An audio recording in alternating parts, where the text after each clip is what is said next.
কেতিয়াবা প্লেনিং নোহোৱাকৈ কিছুমান কাম কৰি বৰ ভাল লাগে। মই বহুত তেনেকুৱা কাম কৰোঁ, আপোনালোকে কৰেনে? যেনেকৈ আজিৰ ভিডিঅ'টো। ৰাতিপুৱাই শুই উঠি এনেই বাহিৰত খোজকাঢ়ি আছিলোঁ আৰু দেখিলোঁ এই জবা ফুলডাল ইমান ধুনীয়াকৈ ফুলি আছে আৰু ফুলকেইটা দেখি, পাতকেইটা দেখিয়ে মোৰ কিবা এটা আহি আছিলে মনত, কিবা এটা কৰিব পাৰি, হেয়াৰ কেয়াৰে কৰিব পাৰি। এনেওতো জবা ফুল চুলিৰ কাৰণে বহুত ভাল, কিন্তু মোৰ ওচৰত একোৱেই নাই, অকল ফুল আৰু পাতকেইটাৰ বাহিৰে বেলেগ একো নাই। আপোনালোকে ইয়াত ঢেৰ কিবাকিবি দি লগাব পাৰে, যেনেকৈ মেথি গুটি দিব পাৰে, নাৰিকল তেল দিব পাৰে আৰু বহুত কিবাকিবি দি তেনেকৈ লগায়।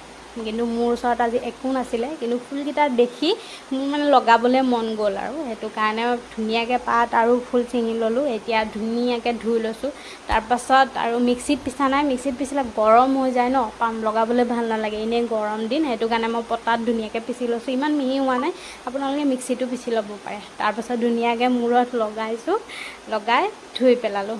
বাৰু, ন' প্লেনিং ভিডিঅ'টো চাই মোৰ কেনেকুৱা লাগিলে জনাবলৈ নাপাহৰিব। আজিলৈ আহিছোঁ, বাই।